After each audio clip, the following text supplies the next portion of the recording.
Good morning and welcome to the Kennebec Valley Chamber of Commerce's Business Insider Breakfast Seminar.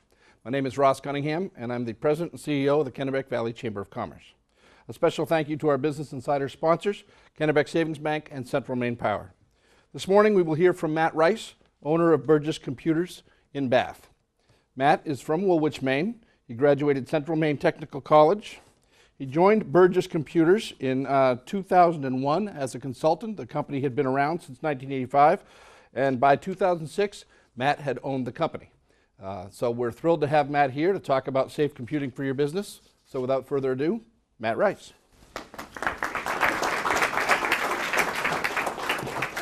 Good morning. Thank you for coming out, and Ross, thank you for inviting us. We're going to be talking about safe computing and best practices for business. These are things that you can do on your business network or home network to keep your computers safe. I also have my laser pointer, so if anybody gets out of line, you're in trouble. So what is safe computing? It's best defined as a series of best practices to help protect your network, awareness of potential threats and how to recognize them, and keeping up to date with the latest security threats. We all know it's constantly evolving. We see it in the news all the time. So you have to stay up to date and understand the threatscape and how it's changing. It starts with good passwords. I'm sure you've heard this before. And passwords should be 7 characters or longer. They should contain at least one lowercase, one uppercase, a non-alpha character, an exclamation point, @ symbol, something like that. And they should have a number. You can see I put some examples of good and bad passwords. I see a lot of people using phrases now instead of just a straight password, and that's nice because it's easy to remember. Never share your password. Never write your password down. I was actually in a business a few weeks ago, and they had written their password on the side of their point of sale printer, which was really bad because it was the password to their point of sale. So I pointed it out to them and they took it down. Never email a password. Change it periodically. And if you're going to store passwords, because we have to remember a lot of passwords, use an application to store it, such as KeePass. That encrypts the password and keeps it safe. So using a secure browser. Keep your browser updated. Don't install browser add-ons. You may go to a website, you may get a pop-up, you may install a piece of software and it might ask you to install a toolbar or a search engine or something like that. It's a good idea not to do that unless it's necessary. Keep security settings at recommended levels and use trusted sites when decreased security is needed. So you can see I have a screenshot of internet options, and there's a trusted sites. Certain websites, banking websites, maybe a business application that you use and trust, you can add it to your trusted sites, and that's a good idea instead of lowering the security level on the internet zone. Antivirus. Use a recognized business antivirus. Sophos, Managed Antivirus, Kaspersky are some common names.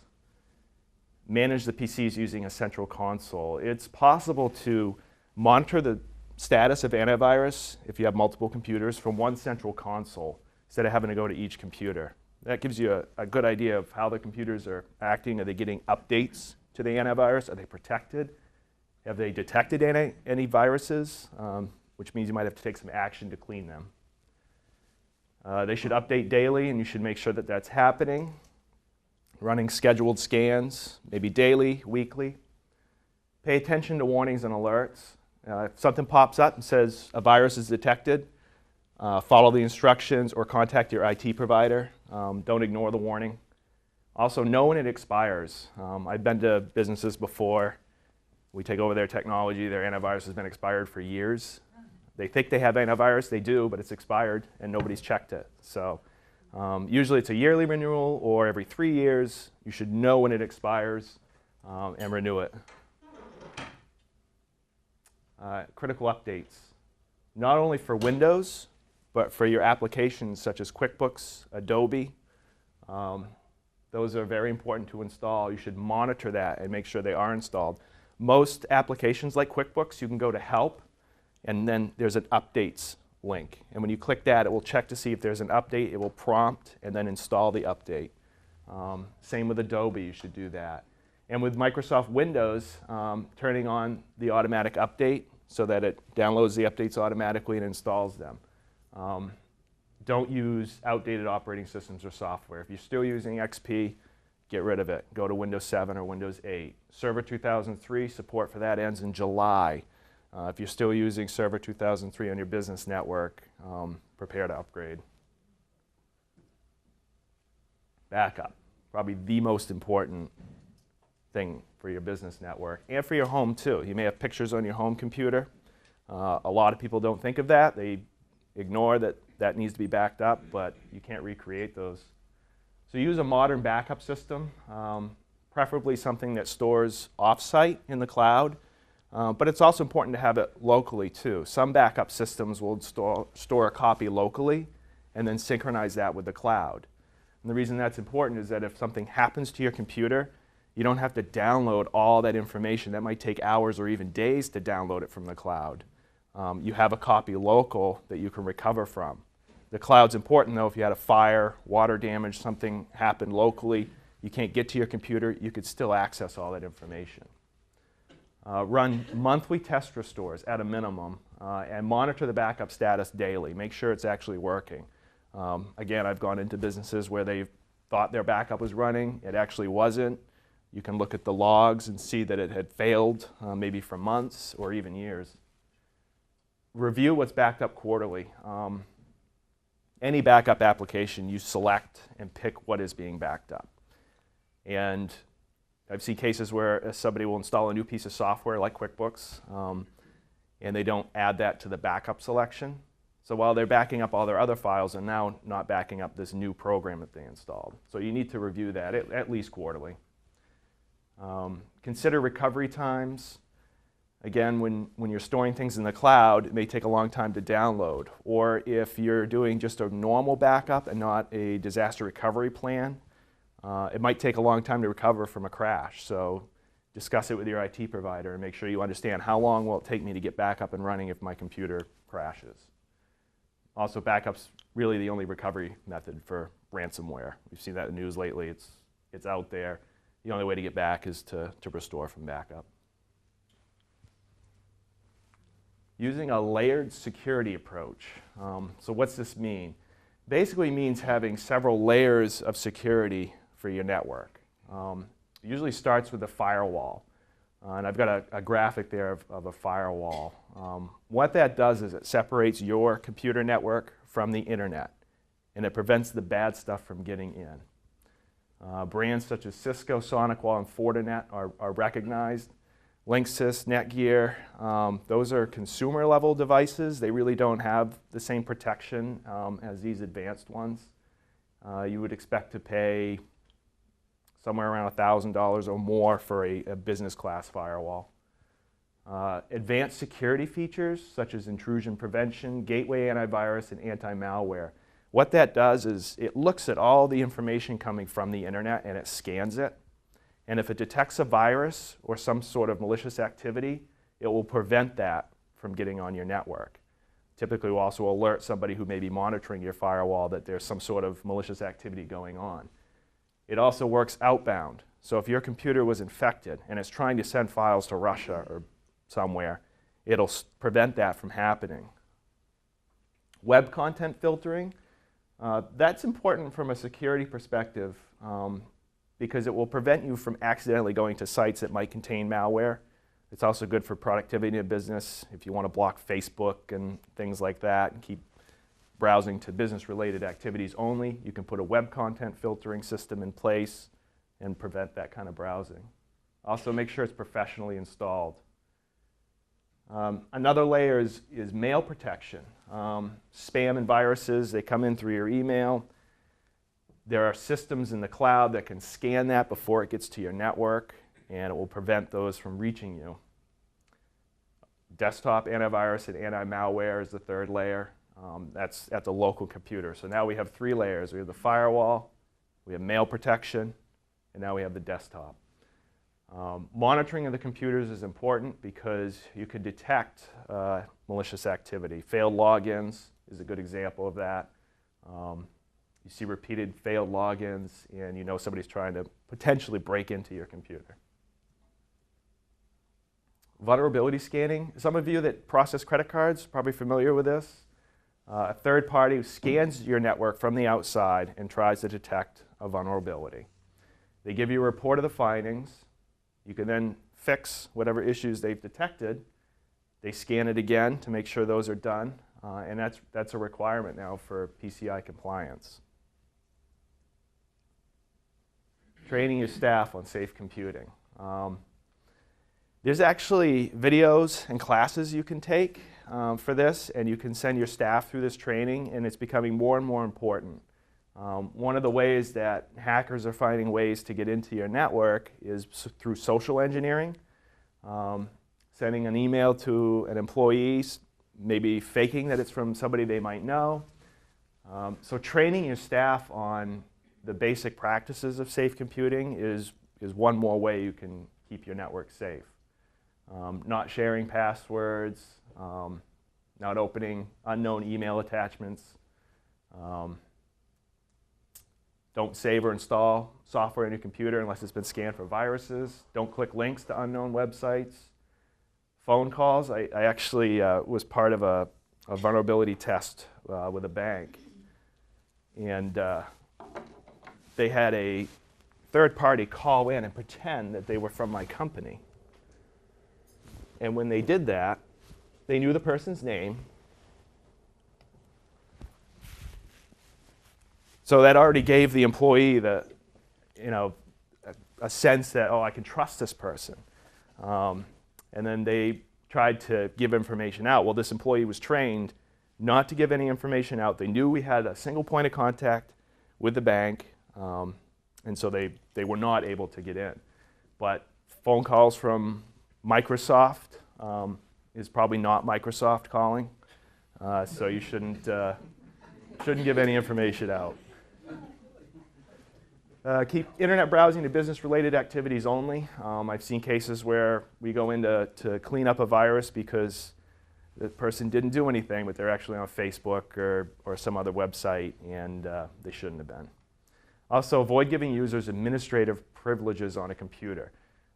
Administrative privileges means they have a higher level of rights on the computer, that they can install software, which might seem great, but it's actually really bad, because if a virus gets on that computer, it's going to act as that user and be able to do anything to that computer it wants.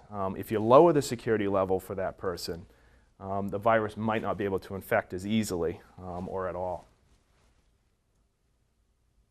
All right, so here's Admiral Akbar. It's a trap. Pop-ups, strange emails, odd phone calls. These are all happening. So here's some examples of some malicious activity. So this is, I call this the official looking warning. You get a pop-up on your computer.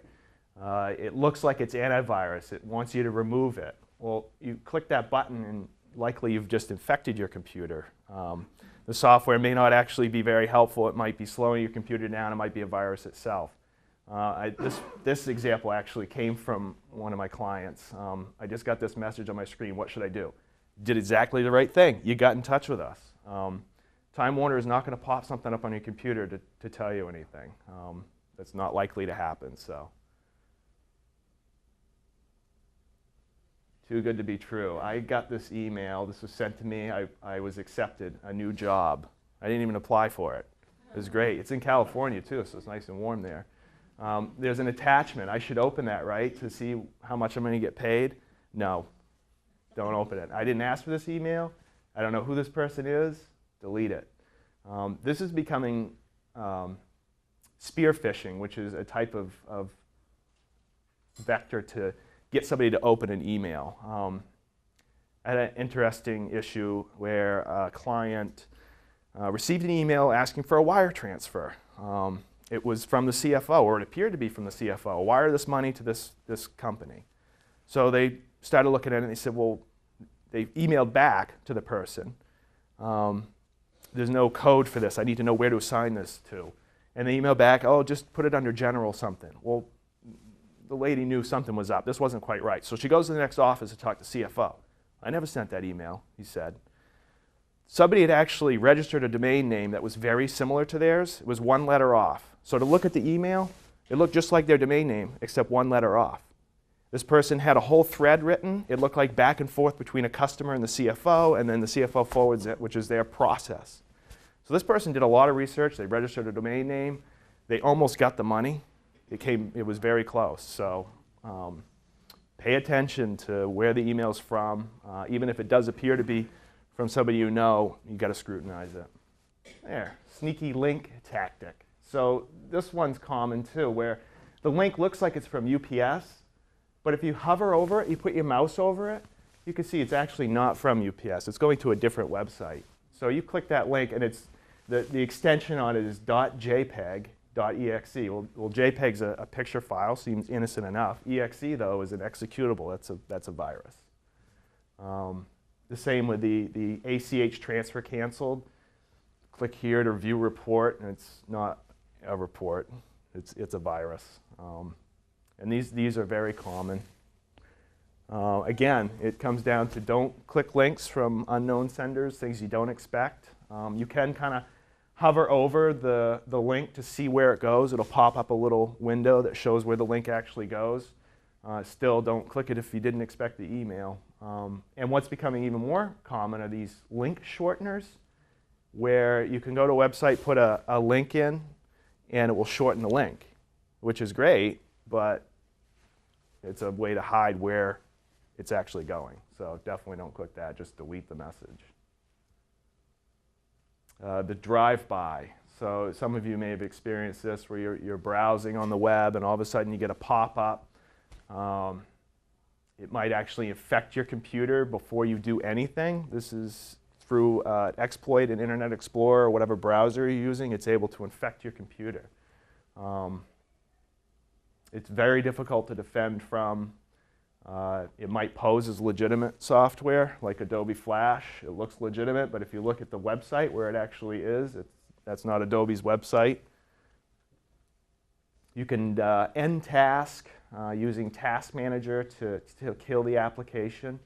But if you suspect your computer's infected, turn it off and get in touch with your IT person. Don't leave it connected to the network, because that could spread the infection or send your information to some hacker somewhere.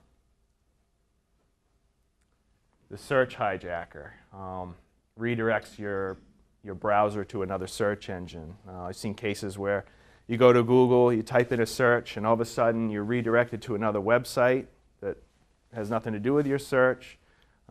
These are how hackers spread the infection or lead you to more infections. If you suspect that, and you can usually tell by looking in your browser bar at the top what's going on, turn the computer off, get in touch with your IT person. The ransom, cryptolocker, crypto wall. These affect your computer by clicking a link or opening an attachment, and it scrambles your files and basically locks them so you can't access them. You'll get a window that pops up, and it will tell you your files are encrypted. It'll give you a Bitcoin address to send money to. The hackers use Bitcoin because it's untraceable. And usually there's a timer that counts down, and that timer will count down through a period of time, and then usually the ransom goes up. You have to pay more. And then after it expires, if you don't pay the ransom, your files are gone forever. It's sometimes possible to recover the files if it's an older version of the ransomware. But these things are coming out continually. A new version came out just yesterday, and it's being tested in Europe, I guess. But there's no way to recover it. You have to restore from backup. And I advise you not to pay the ransom if it's at all possible, because it just helps fund these guys, and we don't want that. Data protection. So encrypting laptops and mobile devices to protect them, that's a really, really, really good idea. If you have a laptop and you have business data on it, you want to encrypt that. There's several different applications that you could use to encrypt it. Talk with your IT provider to find out which one would be best for you. What it does is if I had a laptop that was not encrypted, somebody stole it, they could take the hard drive out and they could look at all the files on that computer. So, and I might have information on there I don't want them to have. If you encrypt it, they take that hard drive out and they put it on their computer, they can't read any of that information without the encryption key. So it basically locks them out from being able to use the device. Before you recycle your computers, get rid of all the information. Usually your IT provider can help you with that. They can do something with the hard drive, or they might work with another provider that can wipe the hard drive.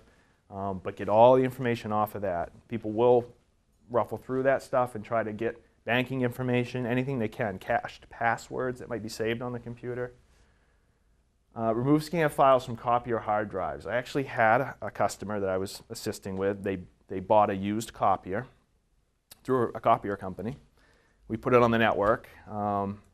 It was a file share, so you could scan files and then access it from your computer. Well, I started looking at it, and there was all this medical information on there. And I'm like, uh-oh, this is a big boo-boo, you know. So if you have a copier and it has a hard drive on it so you can scan to it, or even if it doesn't, it's a good idea to make sure all the information is removed off of that and reset to defaults, and make sure that the copier provider does that for you. Phones and devices too. If you have an old iPhone, you're going to upgrade and they want to trade it in, get all the information off of it first. Reset it to defaults. And even if you do reset it to defaults, if it has a chip in it to store pictures or things like that, often it doesn't erase that. I've purchased phones before, used phones, and there's been pictures on there. So kind of embarrassing if that happens. Keeping up with current threats. I highly recommend you sign up for some of these websites that will email you what's going on out there. That's how I learned about the new crypto wall virus that came out yesterday. The Computer Emergency Readiness Team through the US government is a good one to sign up. They don't spam you. You don't get a lot of emails from them. You only get ones that, you know, it's like, listen up, you really need to pay attention to this. Sophos Naked Security, that's a blog. Good information on there. If something specific to your trade, like for example, in banking, you have Bank Info Security. Great newsletter, a lot of good information in there. There may be something specific to your trade. You should talk to your trade group and see. And then you can sign up for our newsletter. We do send out alerts when there's a particularly nasty virus that comes out. So thank you, and really appreciate the opportunity to speak. Hang on a second, Matt. Thank you again to Matt Rice for coming out today, and join us on May 6th for our KLI graduation.